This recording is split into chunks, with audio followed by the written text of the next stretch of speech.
Welcome to No Remorse Woodworking, where I use reclaimed wood for various projects.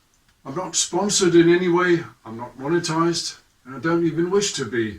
I do this as a hobby and I do it because I enjoy it. I put out videos as and when I can, and I hope you will subscribe to get notification when I upload a new one. About a month ago I built this dustbin for my shop, and after showing some pictures on Facebook and other media, it sparked quite a lot of interest, and I've received a number of orders for buckets like this or slightly lower to be used as waste paper bins. I've actually got another order for one, so I thought I'd take you through the process of building such a bucket. In agreement with my customer, I'm going to use boards like these. I think it's some sort of spalted maple and some beech with very nice figuring. I'm limited to what I can find, and this is what I've selected. I've already planed the boards and I've cut one side straight. I need to cut them to length, and some of the ends I also need to trim a little off. I'll start by squaring up one end of each board, and then I'll set up a stop block and cut them to length. I need one end to be square because I'm going to route a groove on the inside to hold the bottom, and the pieces are simply much more manageable if I cut them to length now. By lining up all the square ends, I can see which piece is the shortest, and that will determine the height of my bucket. But unfortunately, that's wider than my new table saw table, and after a bit of experimentation, this is my temporary setup. Having cut them all to length, I now need to determine which side I want to be the inside or the outside. Now I just need to make a cut in each board. While I make all these cuts, you might consider subscribing. It really motivates me to know that people would like to see more of what I do.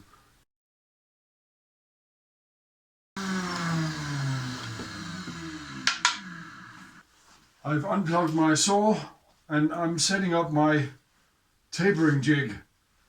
I've tilted the blade to 10 degrees. I'm setting it up so that it just cuts the edge. By the way, if you haven't got one of these winged up tools, build one. I've got a video on it. Because I want it to taper to a narrower width at the bottom, I will take a measurement up here of 6.3 centimeters at this end, and then I can start making all the cuts. And after cutting all the angles and tapers on one side of the board, I need to cut the other side. In order to do that, I have to reset my sled because I can't tilt the blade to the other side, and if I just flip the boards over, the angle will be wrong. And then I can start cutting. I noticed that I wasn't cutting enough, so I reset the fence.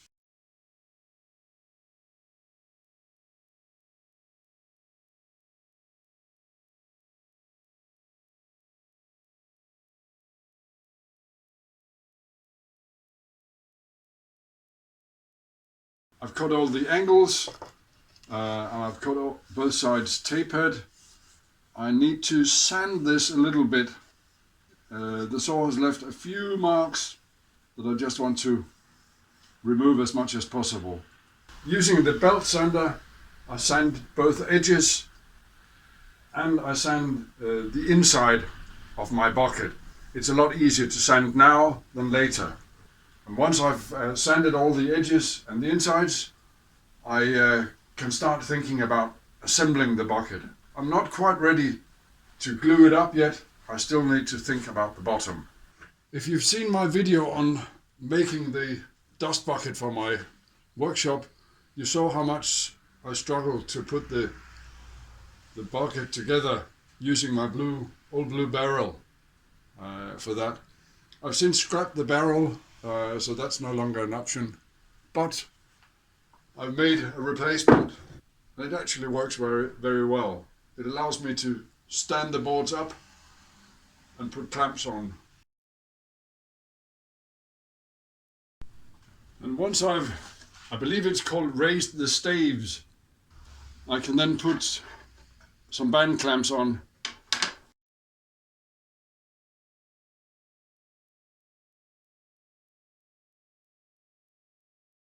And as I get closer to tightening everything up, I just need to be careful that I don't forget a board or that something's way out of line.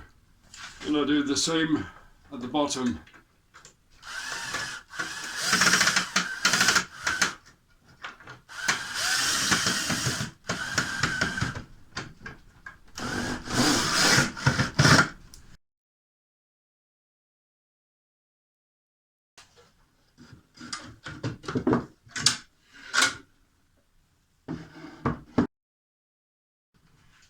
Remember, it's not glued up yet. This is just to enable me to take an accurate measurement for the size of the bottom. When measuring for the bottom, I'm very careful not to push it out of round. One paint stick and 14 millimeters at 31.5, and that gives me a little room for sanding. Since the width of my saw isn't big enough, I've set up a temporary fence. And please note, I have reinstalled the riving knife. I'm not making the same mistake twice. And yes, I am cutting this a little oversized, about 35 centimeters. It makes it easier for me to cut on the bandsaw with my circle cutting jig. I've marked the center and I'm drilling a 6 millimeter hole.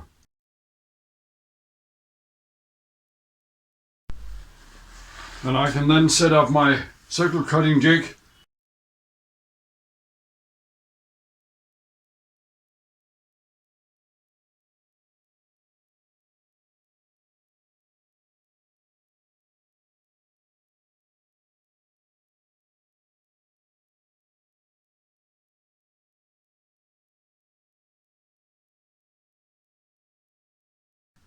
And it really is that simple to cut a circle. And here on the disc sander, I've got a very similar system. And this allows me to sneak up on any measurement.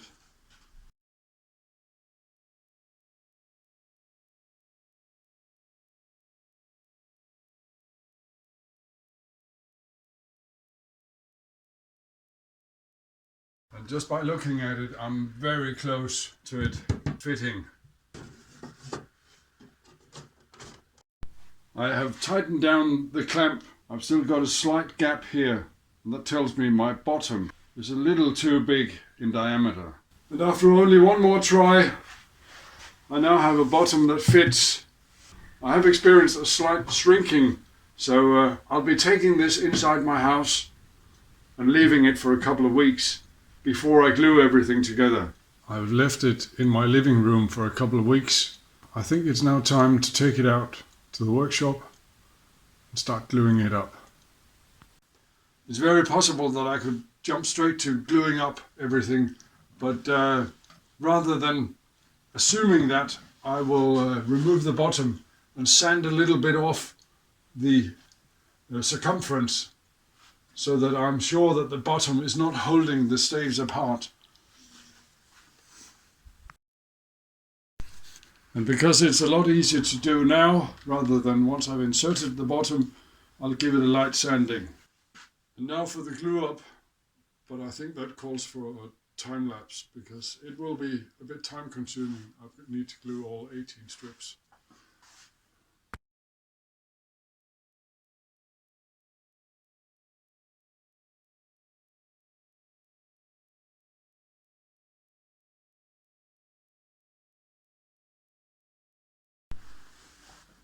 And once I've got the bottom in and I've got the lower band clamp secured, I can start lining up everything and tightening up at the top.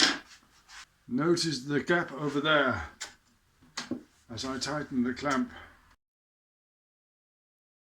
Once I've removed it from the jig, I can then apply the last band clamp. And then it goes back inside the house to let the glue dry. The glue has had time to set. I've actually kept it in the house for a couple of weeks. and it's time to unclamp it. The initial sanding is to smooth all the transitions from board to board. Some of them have a quite sharp edge and I wanted to remove that.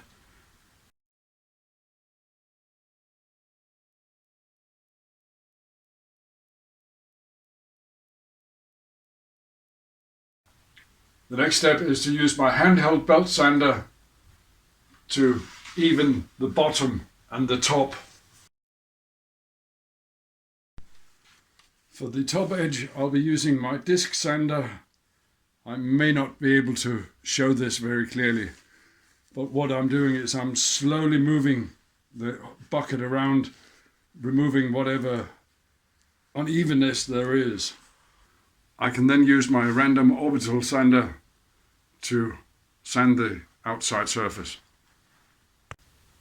While I do all the sanding, you might consider subscribing to my channel. Although I'm not monetized, your subscriptions are what motivates me to make these videos, simply because it's the only way I can measure if you, the viewer, enjoy what I do. The last operation is to set up the router table and give the edges a round over.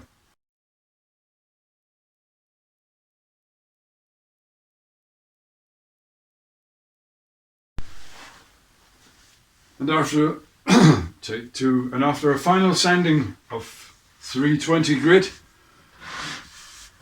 my bucket is now, it's not entirely smooth because it's got defects, but it feels really good.